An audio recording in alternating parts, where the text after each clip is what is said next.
It's your girl Letty, and we are back again with another installment of our spooky season, where we dibble and dabble in scary movies until November. And yes, we've started early, so what? Who cares? Today's movie, Jeepers Creepers. The movie starts off with two siblings that are riding back home from college on this long-ass road. They're playing a license plate game. I guess there's really nothing to do. There's no TikTok at this time. There's no Instagram. There's no nothing. While they're driving, Jeepers Creepers pulls up behind them in this soup can and he's blowing this horn. What kind of horn is this?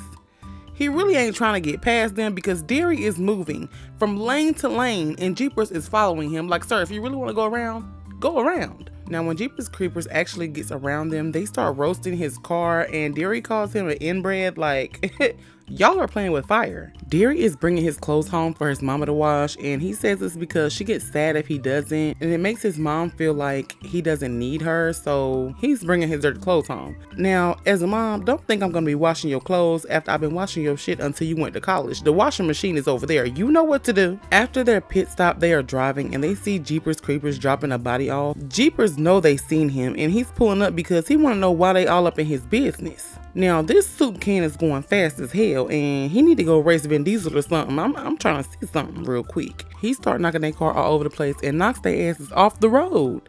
So instead of minding your business and calling the police when you're at least miles away from this man, Derry gets the idea to go back and actually go down the pipes. They get there and Derry really goes down there. Man, it's people sewed up together in there. Their whole body parts are preserved. They plastered on the wall like pictures at grandma's house. He taking his time like this man not coming back. He sees the body that Jeepers Creepers dropped off and he starts moving and it's a real person in there. His body is stitched up like a Babe Ruth baseball. He trying to speak, but he uses too much energy and kaputs. He's out of here. He's gone.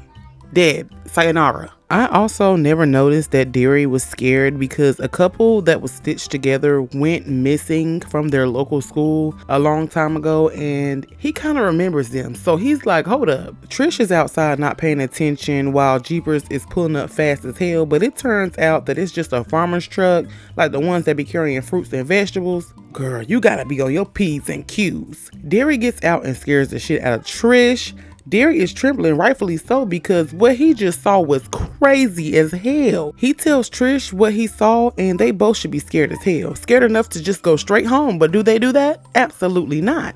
They stop at a diner and Jeepers Creepers done drove by. They go in the diner and yell, "We need help!" And the people are in there like, "Who the hell are you?" They try to call for help and end up getting a call from some lady who knows who Trish and Derry are. She even knows that Derry has a torn shirt and a rose tattoo above his belly button, also keeps mentioning them at a house with cats. She explains everything that Derry saw and tells him that Jeepers gets a scent and won't stop until he gets what he wants.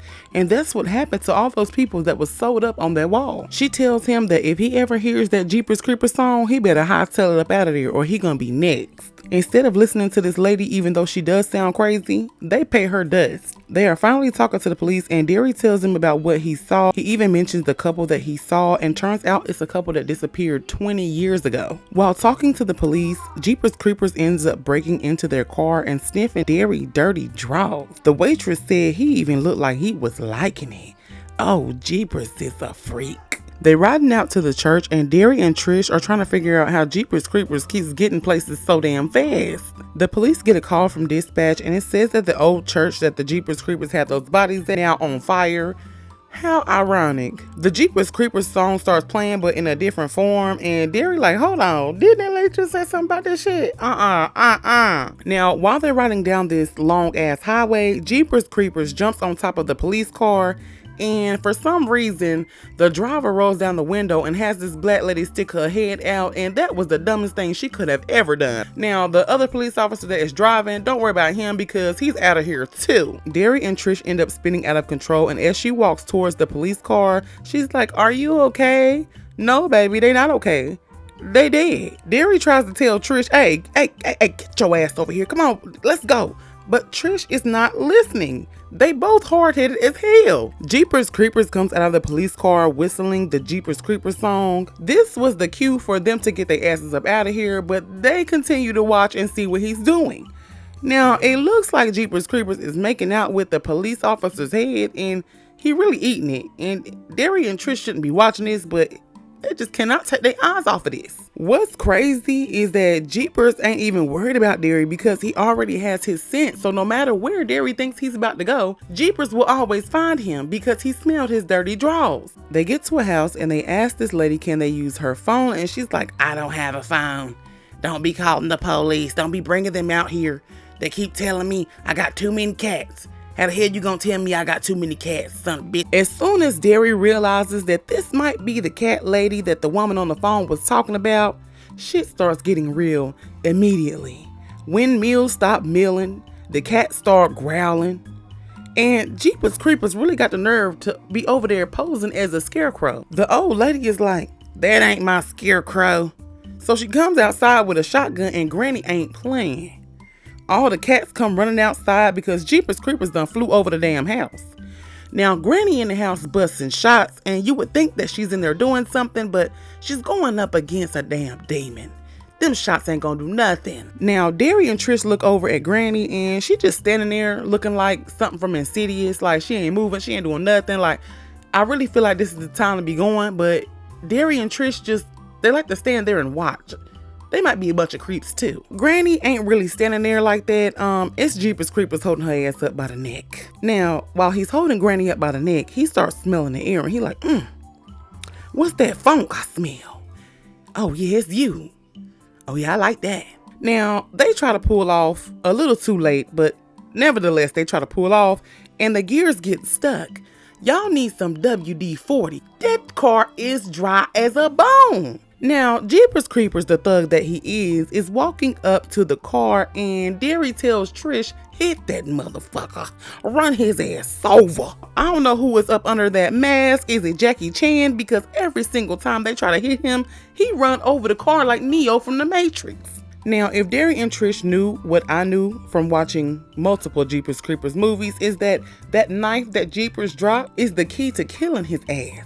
They don't know that yet, so they have to do what they have to do to try to stay alive. Trish is running over Jeepers Creepers' body like 500 times, and I'm like, damn, can this car even handle this much shit? I mean, the gear's already getting stuck. Well, Jeepers ain't dead. They really ain't do shit but piss him off for real. And we learned that Jeepers Creepers got wings, and he started flapping that shit, but Trish fucked him up so he can't fly off, and that's when Trish run him over one more time for good measure. Now, here's an unhinged thought. If Jeepers has the scent from Derry's dirty drawers, would him taking a shower work? Like bathing in some Clorox or something? Or does he just automatically know that that's you? Like, would that not work? Okay, anyway. Derry and Trish end up going to a police station and they call their mom, who happens to be worried about them. Rightfully so. I mean, 2 of your kids are getting hunted down by a giant tadpole. Now, the lady who called them earlier, whose name is Giselle, she walks into the police station and the police officer who's at the front desk is being an asshole because Giselle thinks that she's the local psychic. Giselle is here to try to warn them again. She said she saw those bodies too. She's dreamed about them. She asked, have they seen the cats yet? And of course, they just left the cat lady's house. Derry puts 2 and 2 together and realizes that she's the lady that called them earlier at the diner. Giselle tells them that every 23 years for 23 days, Jeepers Creepers comes out to eat. Derry like, eat what? Giselle said, what you think, motherfucker? While she's explaining everything, Jeepers pulls up and I'm like, damn, how you good enough to drive, sir? Cause you just got turned into hamburger meat. He steps out the car and is missing a whole leg and is limping so he can finish this mission. Giselle tells them that he lives off of fear and he smells that shit in his victims. Now the power goes out and we know that shit finna get real. The police officer is doing a head count in the dark and he gets to a cell where the inmates are scared to death because another inmate is getting feasted on. Giselle tells Derry and Trish that she's seen one of them screaming while Jeepers Creepers song was playing and it happened to be in a dark place. Now she didn't say which one it was, just that one of the 2 will be getting eaten soon. The whole police squad is gearing up to try to kill Jeepers Creepers, but he dips out because he came for one person and one person only, and his name is Darius. The officer downstairs is radioing to the officer upstairs to tell them that Jeepers Creepers is heading y'all way. And instead of running away or running off, the police officer goes toward those said steps. Now, Jeepers eats his ass.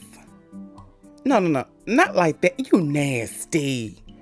The police squad just shooting at nothing, wasting bullets. Trish getting mad at Giselle talking about, you couldn't dream of anything useful? How we supposed to get up out of here?